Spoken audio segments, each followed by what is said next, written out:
All right, what is going on, everybody? It's Gis, and I am here with the Escape the Midgame tips, tricks, guides, whatever you want to call it. And I have positioned myself in a familiar place to, I think, most of us. I have our friendly neighborhood highwayman that has probably murdered all of us when we were children.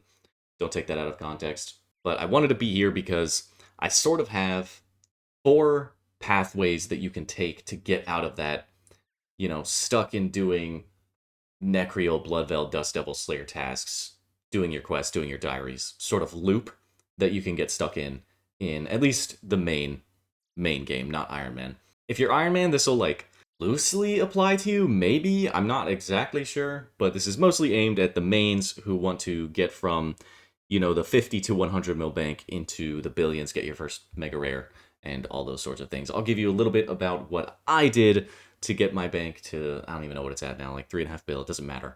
But effectively in this game, once you get the snowball going, it gets bigger and bigger and bigger, faster and faster and faster. The more you put back into your gear, the faster you kill the bosses, the faster you make money, the faster you can get more gear to kill the bosses, so on and so forth. It just stacks up. So, reason I went to these four crossroads is I have four sort of paths you can take. And we're going to start with probably one that you just need to have in your repertoire is something I like to call the consistency kings. And the encompassing consistency kings, I'm going to bring them up on screen for you here. We have Zulrah, Vorkath, Muspa, Corrupted Gauntlet, and the Colosseum. And I know the Colosseum is out of reach for a good portion of the player base, but it is good aspirational content that layers the difficulty on you fairly well, I think. I think most people could probably get through like wave 4 and not have too much struggle, as long as you know what you're doing. Obviously, if you go in blind, you're probably just going to explode. But if you look at a guide, which I will be doing eventually, it is down the road. I have a lot of things that I need to do before I get to a Colosseum guide. But that will come, so be patient if you are still wanting to do Colosseum. But the reason I put these here first is because they're sort of the cornerstone of any account when you start making money. If you're in that 50 to 100 mil range of your bank already, you probably already do one of these four things. Most people tend to gravitate towards Vorkath, I think, and reason being is it's low gear requirement, pretty low quest requirement, and like really low effort. Vorkath really doesn't do anything, and you get a consistent, 3-4 mil an hour, and that's nothing to sneeze at. It's pretty decent to get your account going.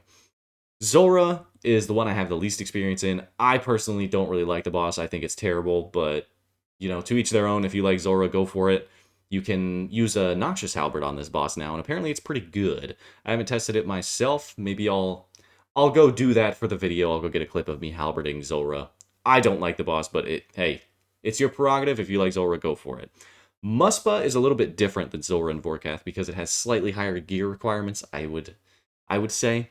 You don't want to go there in too budget gear, but you can. And I do have guides on Vorkath and Muspa. I don't have one on Zulrah and Colosseum for the time being. If you need one, you can go ahead and get one. For Zulrah, there is a plugin just called Zulrah Helper, and that can get you started over there. It's pretty self-explanatory. It tells you what to protect, it tells you where to stand, and you just hit the boss. It's not that complicated. And as far as Colosseum goes, this is obviously aspirational content. Not everybody's going to be able to run the Colosseum to the degree to make it a consistent moneymaker, because a decent chunk of it comes from getting the quiver at the end and turning it into Sunfire Splinters. So you can sort of aspire to make that one your final consistency king that you wind up on when you're just sick of going to one of these other pathways. You're sick of gambling, you're sick of pulling the slot machine, and you're just like, man, I just need, 5 mil real quick so I can buy this upgrade. I'm just going to go send a Colosseum run and I'm going to be good to go. So that's it for the consistency kings. And what I recommend you do with this sort of tips, trick, guide to get out of mid-game is use each of these things at your own discretion. You don't want to just stick to doing Vorkath for the entirety of your account, right? You use them as a mix-up or you use them as a starting point. That's what the consistency kings are for. You don't really want to stick to them anymore. You used to be able to, but there's so many better options in the game now that you don't need to stick to these guys to make money. Colosseum is probably fine-ish. I think it's probably in the 4 to 6 mil range per hour. which is like okay. But eventually you're going to want a little bit more excitement in your life than randomly getting some Tenal sticks of Ralos. And you're like, wow, 40 mil for like 150 hours of effort. That was cool. And wouldn't you rather like go raid or something and see a scythe in your purple chest? Which is the next thing that we are going to talk about, the raid path. If you choose the raid path, or choose a raid from the raid path, is how I sort of recommend you do this. You don't have to do all of them. I would say get the gear and pick one to start out with, especially when your budget is a little bit lower. It's going to be harder to cover all of the gear for different raids because they are fairly different in their gear recs. I think Toa and Chambers are probably relatively similar gear requirements, but Theater of Blood is a completely different ballgame. You want more melee focused stuff over there, whereas Toa and Chambers, you kind of want more ranged focus, I would say, for the most part. But anyway, choose one of these raids. I have a guide on 150 Toa and 300 to 350 Toa, including Insanity and how to do it. So if you do want to get into Toa, you can do that. I do not have a Chambers guide. Chambers is probably my personal least favorite raid just because it's very unintuitive and you sort of need to know how to break the game to even run the raid. I don't know. It's kind of goofy to me that that's how you run the raid is you just turn off all of the rooms and don't interact with them. It's really strange, but that's my own opinion. And I can probably make a rant video on that later. But as an ex-WoW, ex-PKer, the Chambers doesn't make sense to me, but I digress. Theater of Blood is a good raid, but unfortunately it is a little bit gate-kept. You do need a team of 3 to go and run that, and 416s are pretty awful. You'll end up dying more than you end up getting completions. So if you do want to end up doing Theater of Blood, I would recommend finding your own clan in the game to run with, or if you've got some buddies and you just want to start learning it, just go for it, man. I would say just go for it. Say, hey man, let's grab some whips, let's grab some Void, and let's just go try this shit as a trio or a quad or whatever, right? But again, Chambers and Toa are both soloable. So if you are a solo dolo like myself for the most part, then you can just stick to one of those and check out my guide for TOA. It will get you your first completion if you are scared to do it. Don't be scared. It's a video game. Go out there, go, okay? It's just a death fee, okay? Dying is learning. Making mistakes is learning. It is perfectly normal to make mistakes. So go out there, make mistakes, and you'll be fine. The next path, the next thing that I recommend you grab from these pathways is going to be the Gambler. And the reason I call this the Gambler is because none of these will make you that consistent of money. You really want to hit the lottery drops. So for the Gambler path, you can sort of pick and choose which one you want to run. These are really, really, really good for mix-ups, right? So if you're not feeling one of these bosses, you can just go to the other one, see if you get lucky over there. So this is going to be the biggest category because at the end of the game, most of your money making is just gambling. You're just hoping to hit that big lottery drop and really spike your bank. So they will be as follows, the Gambler bosses. The Doom of Maquidal, where I have spent far too much time. I'll put up a screenshot of me finally getting my Avernic Treads from that boss. It took, I don't want to know how long it took, okay? I'm not even going to think about how long it took. But the total delve count was 1,100 deep delves and like 3,600 overall. My PB was 23. I got Perfect Doom done. Like, I did the whole 9. It took so long for me to hit these, but I also hit 3 Cloths and an Eye of Iac along the way. And yes, I camped this boss every day for like 2 weeks. And yes, I'm tired of it and I need a mix-up, which is why I'm going to go do some of these other things now because I am free from the shackles that I put upon myself. The next one up is Yama, Master of Packs. I do have a guide on both of these. Make sure you go check them out if you do want to go learn these bosses. They are not all that difficult once you get into them. The Doom will give you some trouble. Yama's not bad. Don't be scared of Yama. If you've never done like big PVM in quotes, don't be scared of Yama. Yama's not too bad. You can get in there with some pretty budget gear. You can get into Doom with pretty budget gear too, but the execution in Doom is going to be a lot higher than it is at Yama. The next Gambler will be Fasani's Nightmare, one I personally do not have a lot of experience in because I never really bothered to buy a crush weapon, and that's what you need at Fasani. I'm not sure if Scythe is Biz there. I like literally have no experience at Fasani's. I think I killed it in Leagues like once.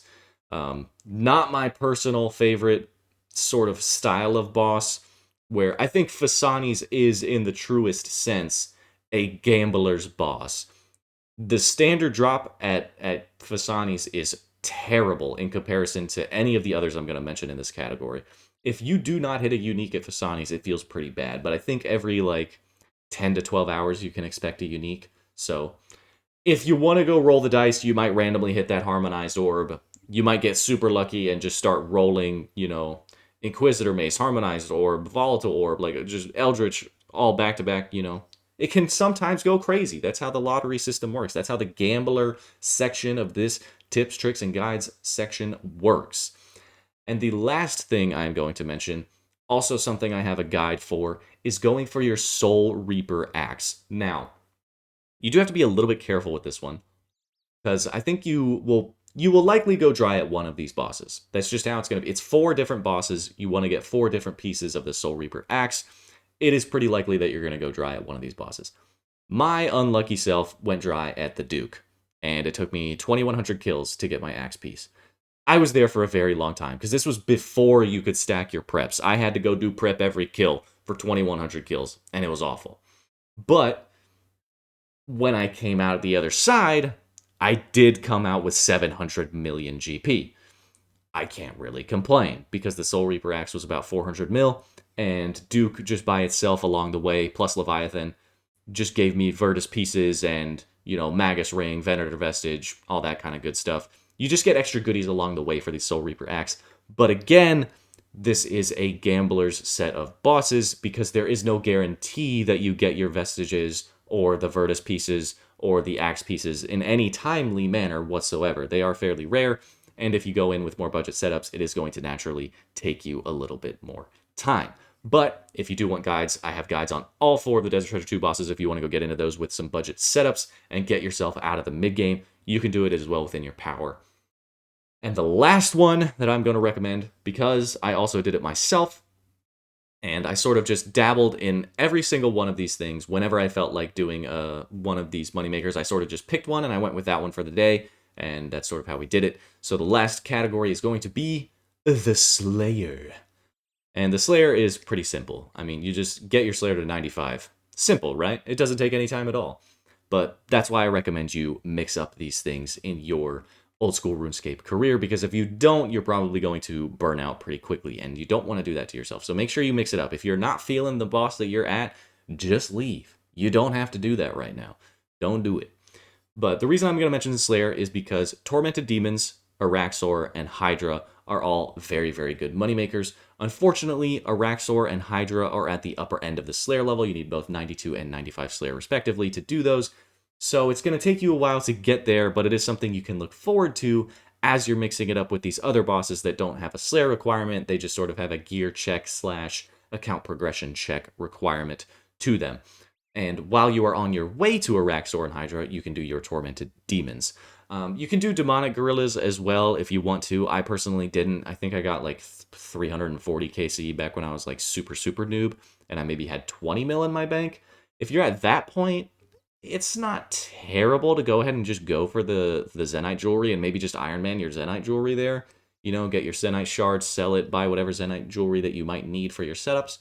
You can do those as well. I suppose I'll leave them as like an honorable mention. And while you're training, if you are doing the like efficient Slayer, you want to stick to your barrage tasks, stick to your cannon tasks, and try not to do like the AFK melee thing. You can, but like it's just super slow. So if you can barrage, you can cannon, you can be bothered to do so, go ahead and do so. Hello, fellow person running through Draenor in a construction and rogue's outfit. That is the weirdest setup I've ever seen in my life. Anyway, back to what I was saying. And don't worry, I have a little honorable mention at the end of it. That's like sort of all of the PVM things that I did to get my account into the mega rare state, right? I have gear setups for everything. I have a mega rare that I can interchange if I need to. It's not a big deal. Remember, GE tax caps at 5 mil, so if you are at a mega rare value, you can just sort of switch them around whenever you're doing content, and you don't think you're going to use one mega rare for a good bit, you can switch to another one and go ahead and use that. It's only a 5 mil tax. It's not a big deal. It's an hour of Warcath, whatever. The last thing that I want to mention, because I don't want to leave you guys out, the skillers. Hello, skillers. You honorable few people that are skillers, I do have some things for you. If you have maybe higher skills than you have combat because you never really decided to get into combat. For skillers, I'm going to mention a few things. If you have any more tips for the skillers, leave it in the comments because I feel like they're forgotten. Nobody skills in this game. It's all just PVM related, but there are decent methods for skillers to make some money as well. And some of it is actually comparable, if not better, than some of the things you can do in PVM. You just have to be wary of it. And I'll go ahead and mention it now. Oath plate smithing. If you keep an eye on the value of oath plate, chest, legs, helmet, whatever is the most expensive, and then keep an eye on the oath plate shards and the infernal shale, math it out, make sure you include the GE taxes on all of this, but sometimes you are in the money smithing oath plate pieces. And it takes, from what I've heard, about 15 minutes, in the realm of 15 minutes, to make one piece of oath plate. So if you can make 4 and you're profiting 2 mil per piece, and you're like slow selling it on the GE overnight or something, that's like 8 to 10 mil an hour for a skilling method. So keep your eyes open if you can smith oath plate, okay? Keep your eyes peeled. Look at those prices. You might be able to make yourself a nice chunk of change and beat out people that are doing like a Coliseum for their money making. You're going to make more than them just smithing some oath plate, having a grand old time. Some other honorable mentions here for skillers. Rune crafting, Aether runes, Wrath runes, Double Nature runes. Obviously, you need to go get your outfit from the Guardians of the Rift, and you should have your Colossal Pouch and have like your crafting cape, your construction cape, your, I don't know, Narda amulet, all these things. There's so many other requirements to the rune crafting portion that I know that some people can't be bothered. You know, Zaya rune crafting is fine, but it doesn't make that much money as compared to Aether, Wrath, and Double Nature. I think those sit at about 2 mil an hour, which is for skilling. It's like, it's okay. It's worth mentioning. Do your herb runs if you are in your really early stages of your account. This is true for anybody. I also did this. Do your herb runs. That's the reason I have 99 farming. I was like, damn, I need some extra income. So every time I logged in and every time I was going to log out for the day, I would do 1 herb run. That's all I did, and it pays for your supplies and then some. There's a farming profit calculator that I'll put in the description if you do want to see what herbs are the most profitable to plant right now, but I just went with the biggest XP. Once I hit Torstol, I just did Torstol for the rest of the way because I wanted 99 farming more than I wanted the extra money, because eventually the farm runs will be like negligible money. It doesn't really matter. Spending your time doing the farm runs would be better spent doing, you know, a raid or Yama or Doom or whatever. Thieving. Vyres and elves, of course. Go get your double teleport seeds and go get your double blood shards. Pretty self-explanatory. You just click the thing, you go get them. Mining, you can do small teams Volcano if you want to. It's not like fantastic money, but it is something. If you can manage to go, I think it's Volcano host, French chat. You can find a world to do small teams Volcano if you would like to, and it's maybe 2 mil an hour. But I think I would personally recommend just actually training your skill versus getting the money from it, because the time that you spend getting the money, you're not going to be making a lot of XP. You're not going to be making a lot of progress in mining. So I wouldn't use it so much as a money maker. I would use it more of an XP thing, but it is an option that I feel like I should mention. And it has pet chance. You can get the enhanced, you know, tool seed. It's like fine if you really want to stick to skilling. Agility, Sepulcher and Wilderness Agility would be your options for money there. I think both of them come in at around like 1.5, 2 mil an hour as well, and you get pretty decent XP. Sepulcher is, of course, the best XP for agility in the game if you are consistent at it. Floor 5 is tough, but if you manage it, you'll be good to go, getting about 98, 95k an hour or something like that. And then for GP, it's about 2 mil an hour because Ring of Endurance came up a little bit, but not that much.